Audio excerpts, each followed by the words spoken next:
Morí a los ojos del mundo una noche sin luna, y lo hice con la precisión de quien sabe que no habrá segunda oportunidad. El río estaba frío, paciente, dispuesto a guardar secretos, y el viento apagó las últimas dudas cuando dejé caer mi manto sobre el agua. Si alguien me observaba desde lejos, habría jurado que una mujer desesperada había elegido el final. Nadie habría imaginado que, mientras el tejido se empapaba y era arrastrado por la corriente, yo caminaba en dirección contraria, con el corazón golpeando como un animal recién liberado de su jaula. Durante 3 años fui la esposa de un hombre al que todos llamaban honorable. En los banquetes levantaba copas, en las plazas repartía sonrisas, y en casa medía cada uno de mis pasos como si fueran deudas. Aprendí pronto que su cariño tenía bordes afilados. No gritaba ni golpeaba, hacía algo peor, convertía el silencio en castigo, la indiferencia en amenaza, la espera en tortura. Me corregía con miradas, me encerraba con palabras, me borraba poco a poco hasta que yo misma dudaba de existir sin su permiso. Al principio pensé que el amor era eso, un esfuerzo constante por no equivocarse. Me culpé por cada gesto suyo, por cada noche en que me daba la espalda, por cada promesa que cambiaba de forma antes de llegar a mis manos. Luego comprendí que no se trataba de errores, sino de control. Cuando descubrí que planeaba usarme como moneda, entregándome a alianzas que yo no había elegido, el miedo dejó de ser una sombra y se volvió una voz clara: si no escapaba, terminaría desapareciendo de verdad. La idea de fingir mi muerte nació una madrugada, mientras lo escuchaba respirar a mi lado. No era un plan heroico ni romántico. Era supervivencia pura. Pasé semanas observando horarios, rutas, costumbres. Guardé monedas, escondí ropa sencilla, practiqué una escritura temblorosa para la carta que dejaría atrás. En ella pedía perdón por no ser suficiente, por no resistir, por rendirme. Sabía exactamente qué palabras quería leer él. Sabía cómo alimentar su orgullo incluso en mi ausencia. La noche elegida no hubo lágrimas. Solo una calma extraña, casi cruel. Dejé el broche roto en la orilla, un detalle que confirmaría la tragedia. Me adentré en el agua hasta que el frío me mordió los huesos y regresé, sin mirar atrás, por el sendero que había memorizado. Cada paso era una traición al pasado y una promesa al futuro. Cuando por fin me detuve, lejos del río, me doblé sobre mí misma y respiré como si acabara de nacer. Caminé hasta que el cielo aclaró. Cambié de camino al amanecer y de nombre al llegar al primer pueblo donde nadie me conocía. Me llamé Alba porque necesitaba recordarme que empezaba de nuevo. Alquilé una habitación pequeña sobre una panadería donde el calor subía por las tablas del suelo y el olor a pan recién hecho me envolvía como una caricia que no pedía nada a cambio. Dormí durante horas, sin sobresaltos, sin escuchar pasos ajenos ni reproches imaginarios.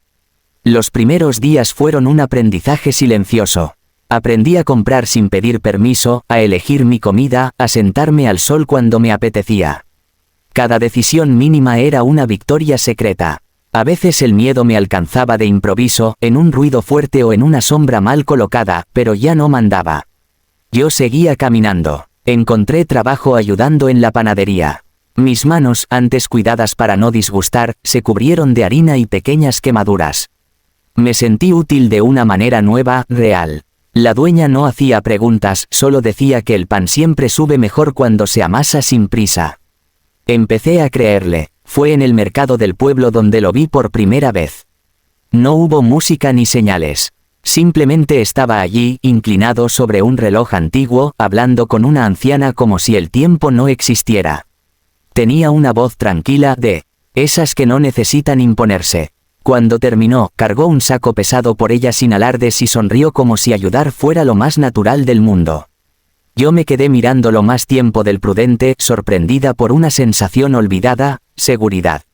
Se llamaba Mateo. Lo supe porque alguien lo llamó desde un taller cercano, lleno de engranajes y campanillas. Reparaba relojes, me dijeron, pero cuando entré días después con uno roto que había encontrado en la habitación, entendí que hacía algo más profundo. Escuchaba los objetos y a las personas con la misma atención. No me preguntó de dónde venían ni por qué mis manos temblaban un poco. Solo dijo que todo tiene arreglo si se le da tiempo. Empezamos a coincidir sin planearlo. A veces me esperaba al cerrar la panadería con un trozo de pan caliente. Otras, me ofrecía acompañarme hasta casa. Hablábamos de cosas pequeñas, del clima, de los clientes curiosos, de cómo el sonido de un reloj puede parecer un corazón prestado. Yo cuidaba cada palabra construyendo un personaje sin pasado. Él nunca intentó derribarlo. Con Mateo descubrí que el silencio también podía ser cómodo. Caminábamos sin rumbo fijo y por primera vez no sentía la necesidad de justificarme. Me miraba sin calcular, sin evaluar, sin exigir. Esa mirada me desarmaba más que cualquier reproche antiguo. Empecé a temer algo nuevo, no al daño, sino a la esperanza.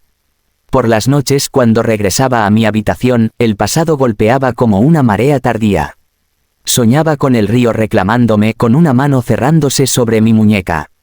Despertaba sudando, convencida de que todo era frágil, de que bastaría un error para que el mundo me encontrara. Me repetía mi nuevo nombre en voz baja como un hechizo. Aún así, cada día el miedo perdía un poco de fuerza. Me sorprendí riendo sin pensar, cantando mientras amasaba, imaginando mañanas que no incluían huir. Y eso fue lo más aterrador de todo, empezar a sentir que merecía quedarme. Una tarde, mientras el sol teñía de oro las calles, Mateo me habló de su taller como si fuera un refugio. Dijo que los relojes le habían enseñado que incluso lo roto guarda belleza. Yo asentí, incapaz de decirle que yo también estaba rota, que mi vida anterior seguía respirando en alguna parte. Quise contarle todo, pero las palabras se quedaron atascadas en mi garganta. Esa noche entendí algo con una claridad dolorosa. Fingir mi muerte me había salvado el cuerpo, pero no el alma. Seguir ocultándome era otra forma de desaparecer. Si quería vivir de verdad, tendría que aprender a existir sin pedir perdón. Y aunque no lo sabía aún, ese aprendizaje estaba a punto de empezar, justo allí, en ese pueblo tranquilo, al lado de un hombre que no intentaba poseer el tiempo, solo acompañarlo. Creí que el peligro había quedado atrás el día que me permití imaginar un futuro, y tal vez por eso el miedo regresó con tanta fuerza. Fue una mañana común, con el pan dorándose en el horno y el sonido familiar de las campanas del taller de relojes marcando las horas, cuando escuché el rumor. Dos clientes hablaban en voz baja, pero sus palabras atravesaron el aire como cuchillas. Un hombre recorría pueblos cercanos buscando a su esposa muerta, convencido de que el río había mentido. Decían que ofrecía recompensas, que sonreía demasiado, que no aceptaba respuestas simples. Mi nombre antiguo no fue pronunciado, pero mi cuerpo lo reconoció. El pasado había encontrado camino. Sentí como la sangre me abandonaba las manos. Durante horas trabajé como un autómata, amasando, horneando, entregando pan sin saborearlo. Cada rostro masculino se volvió sospechoso, cada paso detrás de mí sonó como una sentencia. Cuando cerramos, subí a mi habitación con la certeza de que no podía quedarme. La libertad, entendí entonces, no se sostiene solo con valentía. También necesita verdad, y yo había construido mi nueva vida sobre silencios demasiado grandes. Empaqué lo imprescindible con movimientos torpes. El sonido de la tela al doblarse me recordaba la noche del río. Pensé en irme sin despedirme como había hecho antes, pero el pensamiento me dolió más que el miedo. No quería desaparecer otra vez. No quería perder aquello que apenas había comenzado a sentir. Mateo tocó a mi puerta justo cuando cerraba la maleta. Su presencia fue un ancla y una amenaza al mismo tiempo. Me miró sin sonreír, con esa atención tranquila que siempre parecía leer entre líneas. No preguntó qué hacía, preguntó si estaba bien. Esa simple diferencia derrumbó mis defensas. Le pedí que entrara. Me senté en la cama y dejé que la verdad saliera sin adornos ni excusas. Hablé del matrimonio, del control disfrazado de cuidado, del plan desesperado que me había llevado a fingir mi muerte. Le conté del río, de la carta, del nombre que ya no usaba. Cada palabra era un peso que se desprendía, pero también un riesgo. Cuando terminé, esperé el juicio, el retroceso, la lástima. Mateo guardó silencio durante un largo momento. Luego dijo algo que nunca había escuchado dirigido a mí: gracias por confiarme algo que te costó la vida. No cuestionó mis decisiones ni me pidió explicaciones adicionales. Me preguntó qué necesitaba ahora. Lloré, no de miedo, sino de alivio. Le dije que no quería huir de nuevo, pero que tampoco quería ponerlo en peligro. Él decidió quedarse, no como un héroe, sino como alguien que elige compartir el riesgo. Habló con la gente del pueblo sin contar mi historia, solo lo suficiente para que entendieran que alguien buscaba a una mujer que no deseaba ser encontrada. No hubo promesas grandilocuentes, hubo gestos pequeños y firmes. Cambiamos rutinas, evitamos lugares concurridos, aprendimos a mirarnos con atención nueva. El día que el canalla llegó al pueblo, lo supe antes de verlo.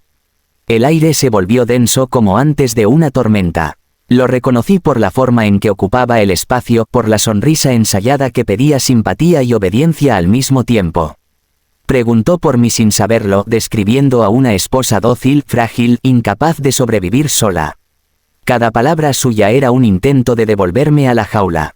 Me escondí a plena luz del día. Me senté en la panadería con harina en las manos y la espalda recta.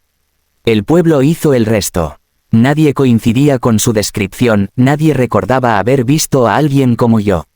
Mateo lo atendió en el taller con cortesía distante, arreglando un reloj mientras escuchaba sin asentir.